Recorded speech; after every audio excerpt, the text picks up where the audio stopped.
او جال سروی پرسه گوهرتنا دموگرافی لنافچین ماده 140 هر وها قربویا کردان به تایبەتی لەوان ناوچەیان لە کەرکووکیا خانەقینە شنگالە پێدا هەرە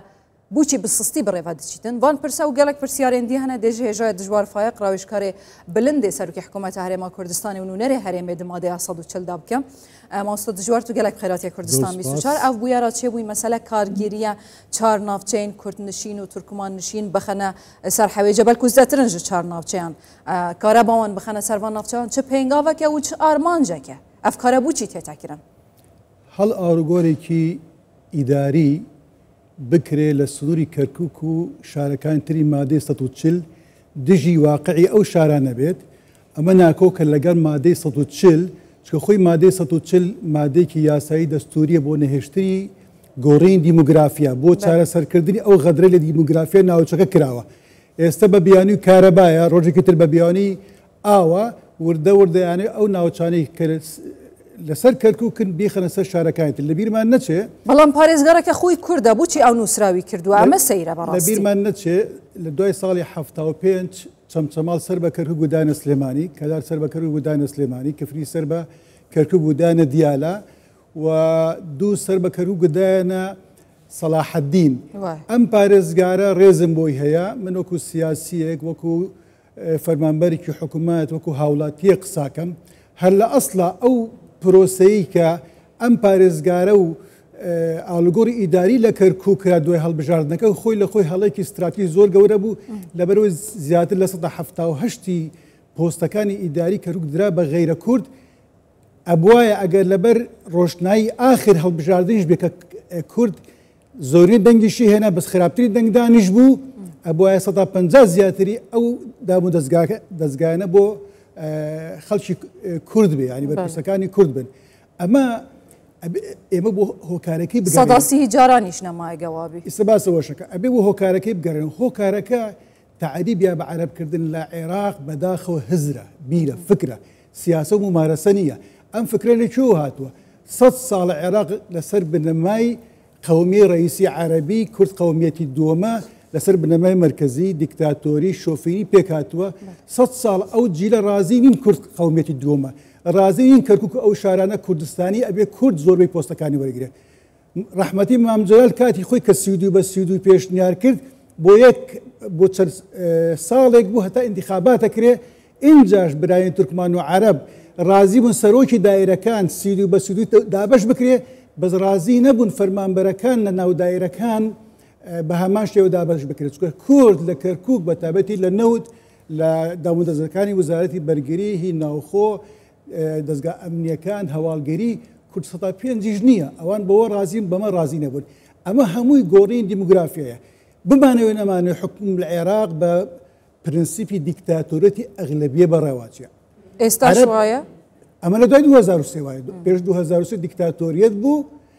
دوای 2023 دیکتاتۆرەتی ئەغلبیەتە بۆ نمونە کۆمەڵی بڕیار ئەسەپێن بەسەر ئێرە لە بەرژەوەن دیەمە نییە قانون ئیدارەی مالی میزانی عێراق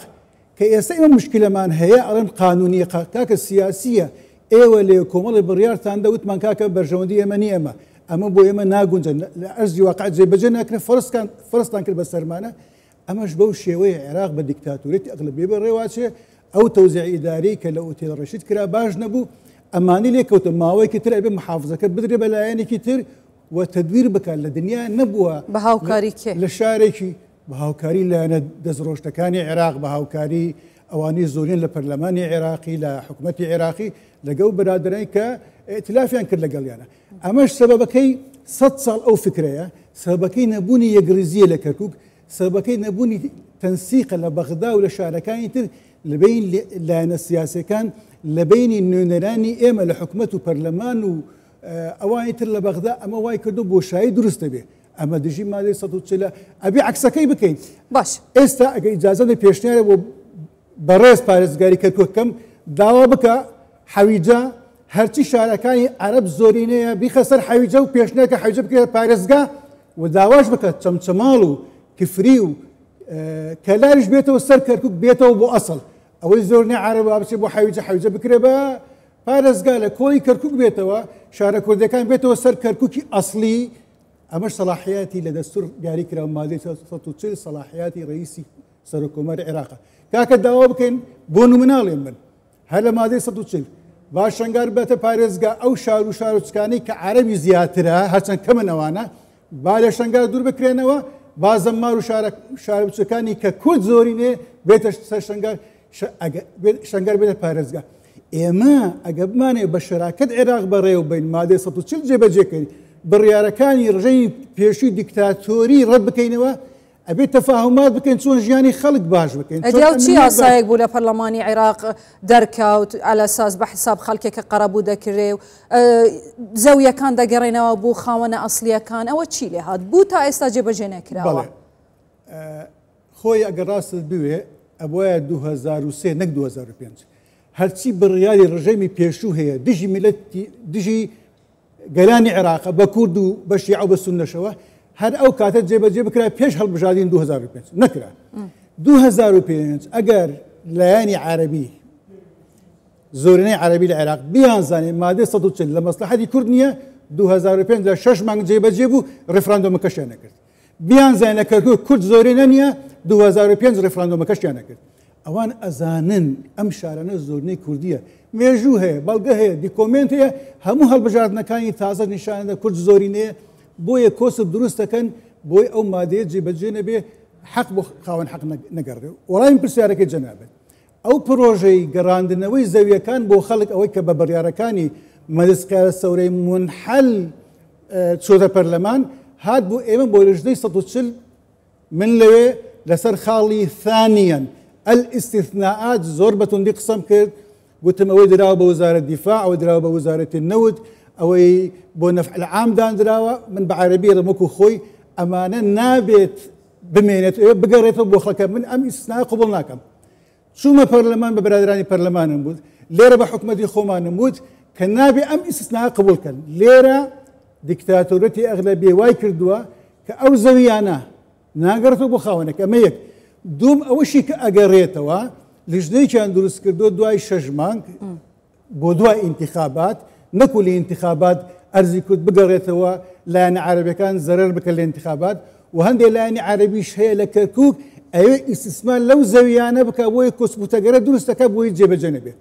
زەوی ترمانەیە بە بڕیاری شوون شیمال اینجا بوو کورد دەستبەرداری دەبێ ئەوە تەماشە بکەم هەموو شتە ڕۆ بدات بوو کورد ڕێگا دەدێت دوا هەڵبژاردن اینجا ئەم پرۆسەیە بە لەژنەیەک هەڵ بکرێ. بۆ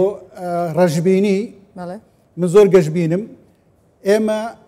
بڕوا بکە ئێمە ئێستا لەگەڵ بەغدا سیاسەت دەکەن فەنی الممکنات دەکەین چی ئیمکانە ئەمڕۆ بە جێبەجێ بکەین چی ئیمکانە ئەمڕۆ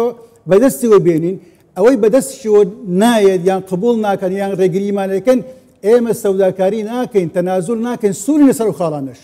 ئێمە وازمان لێ نهێنەوە. جەنابی سەرۆکی حکومەت چەندین جارە وتێتی و لە بەیانە حکومەکەش وتی سەرەتا وتی ئێمە ئەمانەی مادەی 140 خۆی جێبەجێ بێت لە ڕێگای حیوار و دیالۆگ ئێمە سەوداکاری لە بستێ خاکی کوردستان ناکەین لە مافەکانمان ناکەین لە دەسەڵاتە دەستوریەکانی حکومەتی کوردستان نەکەین ئێمە سوورین لەسەر ئەو بابەتانە. بەس هەندێک جار تەرازوی هێزە گۆڕێ نایەگریزیەکی شەیە لە کوردستان تۆزێ خەلەل دروستە بێ ئەگەر ئێمە ئەو ئەرزانە دووبارە داوام کردوتەوە ئەبێ ئەو یاسای هەموار بکرێتەوە فەقەرەی ئیسناد نمێنێ. ئەوەی تێر ئەوەی کە باسم کرد هەندێک زەوی هەیە بە بڕیارەکانی شوون شیمالی منحەل داگیر کراوە ئێمە داوامان لە حکومەت کرد حکومەت بڕیاریدا ئەو زەویانە بگەڕێتەوە بۆ خاوەن ئەسلەکە کوردەکە هەندێکی سەبەرەس کوردەکەوەیە بەڵام لیژنەوە لیژنەکاری ئەیانەوە یاری بە وەقت بکەن ئەیانەوە وەقت بە فیڕۆ بدەن وەکو پێویست نایەنە پێشەوە في غایەتی في نفسی یعقوب بەڵکو دنیا گۆڕای سە خەڵکێکی داوای هەموارکردنەوەی دەستورەکە داوای ڕەشکردنەوەی مادەی 140ەکە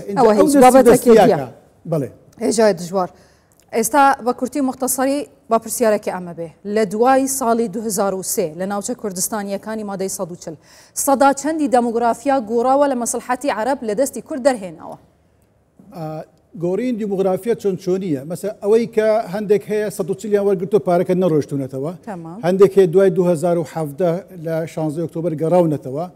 هەندێک هەیە لە شەڕی داعش کە لە دەوروبەری کەرکووک لە شارە عێراقەکانی تر هاتنە کەرکووک نەچوونەتەوە دوو گەڕک دروست بوو ئەمەی کە زەقە گەڕێکی بەدر و وازەم سەدنایەیە لە کەرکووکە ئەوە دروست بووە کۆمەڵێک بەرپرسی ئیداری هی مەدەنی و عسکەری و ئەمنی لە کەرکووک و شارەکانی تر لە کار لابران کەرکووک و شارەکانی تری مادەی 140 هاتن بە ناوی فەرزل قانون داگیریان کرد ئێستا شنگار داگیر کراوە ڕەنگە وەزی کەرکووک خانەقین باشتر بە لە شنگار ئەم ئیجرئاتە نەکراوە کۆمەڵەشتی ترشیان کردو و ئەشیکەن بۆ نمونە ئەیانەوێ بەناو ئەوەی کە زەوی ئەدەن بە فەرمانبەران لە کەرکووک و ئەو شارانە بدەن بە فەرمانبەران ئێمە حەزەکەم بینەر بزانێت دەسوەستان نەوەستاوین داوام کردووە کتابمان بۆ حکومەتش کردووە بە وەزیری مختصشمان وتووە ئەوەی نفوسی 57 نەبێ نابێ لە کەرکووک شارەکانی تری 140 زەوی پێ بدرێ نابێ داش بمەزرێ نابێ پرۆسەی یا پرۆژەی ئیسسماریش بکرێ لەسەر ئەو ئەرزانەی کەرکووک و مادەی 140 چونکە هێشتا یەکلا نەبووتەوە بەڵام ئەمە هێواش بەڕێوە برێ بۆچی لە بەرۆی لە عێراق عەرەب زۆری نێ شیعە زۆری نێ دەسەڵات لە لای ئەوان لە حکومەت و پەرلەمان ئەمە ینی ئەگە باسی مادەی 140 بکەی هەندێشت کراوە ئەو کەس نەماوە نەگەڕێتەوە پێش 2017 یەکی خۆی نەگەڕابێتەوە بەشێکی زۆرشی قەرەبۆ کراوەتەوە چەند مایە کە قەرەبوو نەکراونەتەوە لە مادەی 140 مەسەلەن ئەو نووسینگەکان لە کەرکووک خانەقین شەنگال بچی کاریان زۆر سستە بچی ژمارەی نووسینگەکان زیاد ناکرێت مەسەلەن چۆن عەرەبەکان قەرەبوو دەکرێن بە تایبەتی شیعەکان بە هەمان شێوە کوردەکانیش قەرەبوو بکرێن بۆ ئەم پرۆسەی ئەوەندە سستە من باسم کرد بۆ سستە وتم ئەوان ئەیانەی وەخت بەسەر ببن بەڵکو ڕۆژێک بێ هەرمادەی 140 لێرن دەستور هەموار بکەن مەوازین قیوا بگۆڕن بابەتەکە بەلایەکی تر بڕوە بەس من بەواناڵێم گۆڕینی تەوازنی قیوا لە مەسلحەت ئەوان نابێ بە فیرۆدانی وەخت لە مەسلحەت ئەوان نابێ وەرن بگەڕێنەوە بۆ ساڵی پێش 91 حکومەتی عێراقی چی لێهات لە کوردستان وەرن بگەڕێنەوە بۆ ساڵی 2003 حکومەتی عێراقی چی لێهات لە عێراق و ئەبێ سوود لەو ئەزمونە خوێنایی وەربگرن بە شەراکەت و دۆستایەتی و حیوار و دیالۆگ و دەستور و ئەوە نەبێ ئەوان ناتوان حکمی ئەو ناوچانەکە من پێشتریش باسم کردووە چەندین جارش باسم کردووە کە مادەی 140 2007 جێبەجێ بوو ئەبووە لەو کاتۆ ئێمە داوای ئیداری مشترک بکەین مادەم متەنازعە ئێمە تەرەفێکی نیزاین ئەوان تەرەفێکی نیزاع ئەبێ بە هاوبەشی بکرێ اینجا وەڵامی پرسیارەکەی تۆ پێش 2 ساڵ کە من بوومە ئەندامی لیژنەی مادەی 140 لیژنەکە تازە کرایەوە دانیشتنێکمان کرد لە کۆبوونەوە باس کرا حکومەت عێراقی 100 ملیاری داناوە بۆ مادەی 140 ئێمە زیاتر لە 430,000 کەسمان ماوە قەرەبۆ بکرێ یعنی 40 ساڵی ترێوێ لەوێ داوامان کرد ئیلحاحمان کرد کە پارەکە زیاد بکرێ سەرۆکی لیژنەوە هەندێک برادەر لە پەرلەمانیش هاوکاریان کرد لە هەموو پێکاتەکان سەدەکە بوو بە 200 یعنی 25 ساڵی ترێت تا قەرەبەکە جێبەجێ بێ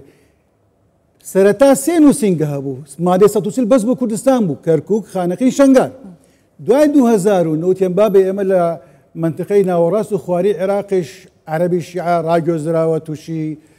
کارەسات بۆتەوە ئەبێ ئێمە ئەوانیش داخل بکەین اینجا چۆن داخلیان کردووە لە کۆبوونەوەکانی ئێمە من ڕەخنەمگر لەسەرەوەی بۆ پارە زیاتر بۆ ئەو لا سەرفەکرێ بۆ ئەم سیانە سەرف ناکرێت کارەسات لای ئێمەیە لە کەرکووک خانەقین و شەنگال ئەو ناوچانەیە سەرۆکی لیژنە کە خۆی لە دەسەڵاتدارێکی سیاسی عێراقی خۆشی لە بەرایانی شیعەیە وتی کاکەوەرە وتم بە عەدالەت بە یەکسانی وتی وێ سێ ڕەقەمەکان بکە ئەو ڕەقەمانی لەو 5 نووسینگە هەیە لێرە زۆر زیاترە ئێوتم باشە ئەوەن 2 ساڵ دوای ئەم نووسینگانەی پێکهاتوون ئەبێ ئێمە عەدالەت بەکاربێنی ئێستاش داوام کردووە بۆ 8 نووسینگە یامە 3 مانگە من ئیش لەسەرەواکەم بۆ 8 نووسینگە مانگانە وەکو یەک پارە بدرێ بەبێ جیاوازی بەڵام کێشە چییە؟ ئێستا ساڵی 2025 مانگی هێشتا تا ئێستا یەکجا حکومەتی عێراقی پارەکەی بێمەدا ئەڵێ پارە نییە پارە بە کۆمەڵە شتی لابەلا سەرفەکەن بەناو غەزە و بەناو لبنان و بەناو مؤتەمەری قمەی عەرەبی کە 5 دەوڵەتی عەرەبیش بەشدار نەبوو سەرۆکەکانیان بەڵام پارە بۆ قەرەبوو نییە شتێکی ترت پێ بڵێم من داوام کرد لە جیاتی قەرەبوو کە 20 ساڵی تر کاکە خەڵک هەیە ئێستا خۆی مردووە نەوەکەی ماوە لەوەی سبەینەوەکەشی نەمێنێ کاکە وەرە ئەرز دیاری بکەین سەرۆکی لیژنە قبوڵی کرد کتابمان کرد بۆ ئەنجومەنی وەزیران ئەنجومەنی وەزیران داوای لە محافزەکان کردووە کە ئەرز بدەن لە جیاتی 10 میلیۆنەکە جارێکی تریش داوامان کرد ئەرز بەوانە بدەن کە قەرەبۆکەشیان وەرگرتووە کتابمان بۆ پارێزگاکان کردو بەڵام پارێزگاکان لەبەر چەند هۆکارێک تا ئێستا وەڵامیان نەداوەتەوە یا وەڵام ئەدەنە ئەڵێن کاکە ئێمە ئەرزی پێویستمان نییە وتم باشە جەنابی سەرۆکی لیژنە بۆچی ئەرزی پێویستێ بۆ فڵان توێژ و فڵان توێژ و فڵان توێژ زەوی دابش بکرێ بۆ ئەوە نییە کە ئەمە مەسئولەتی ئەخلاقی ئیداری حکومەتی عێراقیە ئەو خەڵکە قەرەبۆ بکاتە بۆ بەوانە نییە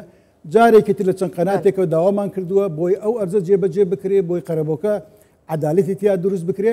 نقطەیەکی زۆر خەتەرەیە من لێرە باسێکم بە کورتی خەڵکێک هەیە لە کەرکووک هەر لە کەرکووک کاتۆ سەر دەیەکی کورد داگیری کردووە لە کۆبوونەوەکانمان کە ئێمە داواکەین جوتیاری هاوردە یان جوتیاری عەرەب زەوی کورد بەجێ بێڵێ ئەوان ئەڵێن ئێمە قەرەبۆمان ناوێ پارەمان ناوێ زەویمان ناوێ ئەمان لەو زەویانە بمێنەوە من زۆر بەتوندی ڕەفزم کردووە لایەنە پەیوەنددارەکانشم ئاگادار کردوێتەوە ئەو کەسە کە هاتووە سەر زەوی کورد ئەگەر نفوسی 57 دیشەیە لەسەر زەوی کورد نەمێنێ بچێتە سەر زەویەکەی خۆی دەیە عەرەبەکە نەک لە دەیە کوردەکە بمێنێ ئەم قسانە پێویستی بە هاوکاری هەموو لایەکە وەفدی دانوستانکار پەرلەمانتارانی خۆمان لایەنە سیاسیەکان برادەرەمان لە وەزیران ڕاگەاندنەکان سۆشیال میدیا هەموو ئەو کەسانەی کە هەستی نێتەوایەتیان هەیە ئەبێ دەستباری ئێمە بدەن هەموو بێکە هاوکاری بکەین چونکە ئێمە تەنازول لە یەک بستی خاکی کوردستان ناکەین لە مافی خەڵکی کوردستان ناکەین ئەمە وەکۆڵە یاریەکە ئەوان ڕاکێشن ئێمە ڕاکێشین بەس ئێمە پشتمان بە چی ئەستورە ئێمە خاوەن حەقین دەستور و قانون لەگەڵ ئێمەیە خەڵکەکە لەگەڵ ئێمەیە ئەوە کاتی بڕوا بکە ئەو شتانە کاتێکە ئەو ئەسبابانە ڕۆیشتن من قایدی پێشمەرگەمم لە ئەمفالەکان ئەموو چاکێکەکەن هەموو دیار ڕووخا بکاکە تووشێتی چۆن چاکێکیتەوە ئەمەد من نازم چۆن چاکێکەکەینەوە بەس ئەم زوڵم و زۆرداری و واقع ئیستثنائیە نامێنێ ئێستا من دەڵێم ئەو وەزع ئیستثنائیە زوڵم و زۆرداریە نامێنێ هەر ئێمای بینەوە کوردەکان زەوی مەفرۆشن